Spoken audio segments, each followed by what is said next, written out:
Hello everyone, here I'm back from the video lecture and today we are going to discuss the four major movements. दो हमारे पास elbow joint पे होती हैं जिनको हम elbow flexion extension कहते हैं और दो हमारे पास फोर आर्म की मूवमेंट्स हैं जो प्रोनेशन सुपनेशन होती है। ठीक है, मेजरली हम लास्ट लेक्चर में हमने सेल्फ असिस्टेड एक्सरसाइजेस को देखा था कि सेल्फ असिस्टेड एक्सरसाइज होती क्या है। ठीक है, और फिर हमने शोल्डर पे सेल्फ असिस्टेड एक्सरसाइज कैसे परफॉर्म होती है। जैसे आपको पता है सेल्फ असिस्टेड एक्सरसाइज का मतलब है मैं ही पेशेंट हूँ और मैं अपने हाथ से ही या अपने किसी एक लिम्ब को यूज़ करके दूसरे लिम्ब को असिस्ट करके मैं मूवमेंट्स परफॉर्म करा रही हूँ। ठीक है, सो दैट मीन्स के पेशेंट खुद ही जो मूवमेंट्स परफॉर्म कर रहे हैं वो सेल्फ असिस्टेड मूवमेंट्स हैं। अब एल्बो की फ्लेक्शन एक्सटेंशन ऐसे परफॉर्म होती है कि जब हमारे पास कंप्लीट यहाँ पे तो इन्होंने कम रेंज दिखाई हुई है, आपके पास मेजरली ज़्यादातर ये होता है कि शोल्डर को टच कर लेता है। ठीक है, हैंड आपका हाथ जो है वो शोल्डर को टच कर लेता है तब प्रॉपर एल्बो की फ्लेक्शन हो जाती है। ठीक है, और एल्बो की extension but some kind of anatomical restriction हो तो फिर रेंज कम भी हो सकती है। ठीक है, नॉर्मली भी ऐसा नहीं है कि बहुत नॉर्मल होगी।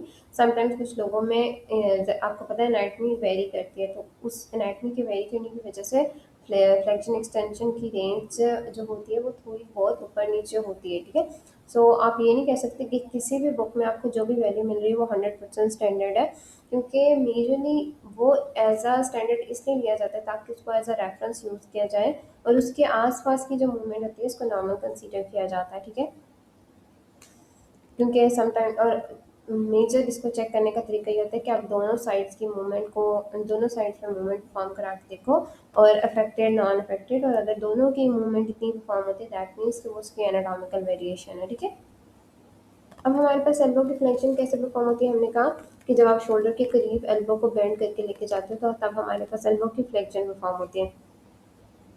जब उस फ्लेक्शन को बिल्कुल वापस अपनी नॉर्मल पोजीशन में लेके आओगे तो हमारे पास एक्सटेंशन परफॉर्म होगी। ठीक है, ये हमारे पास होती है एल्बो की फ्लेक्शन एक्सटेंशन। सुपिनेशन प्रोनेशन का बहुत सिंपल सा कॉन्सेप्ट है, आप इसको 90 डिग्री पे रखो या आप इसको स्ट्रेट रखो। ठीक है, फॉर एग्जांपल आप एल्बो को 90 डिग्री पे रख के परफॉर्म कर सकते हो या आप इसको स्ट्रेट रख के परफॉर्म कर सकते हो।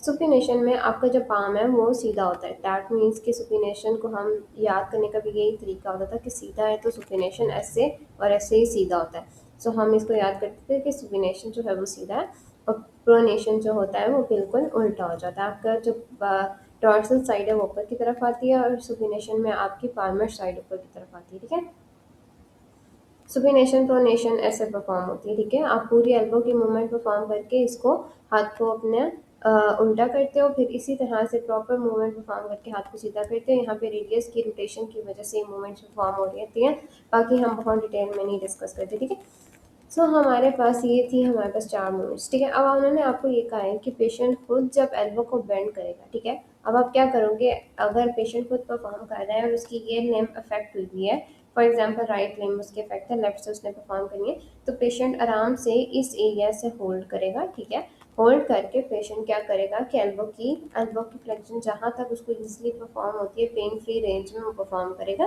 फिर वापस उसको सीधा छोड़ देगा तो एक्सटेंशन परफॉर्म हो जाएगी। फिर फ्लेक्शन की फिर एक्सटेंशन की इसकी रिपीटेशंस डिज़ाइन करते हैं हम। 10 रिपीटेशंस मेजरली पर सेट होती है और 2 से 3 सेट एक एक सेशन में आप दे सकते हो। दैट मीन्स कि पेशेंट अगर करेगा तो दिन में 2 या 3 बार कर रहा है तो उसको आप उस तरह से डिवाइड कर सकते हो कि दो सेट्स आप एक टाइम में कर सकते हो और 10 रिपीटेशन के वो 2 सेट्स होंगे। ठीक है, इस तरीके से होता है।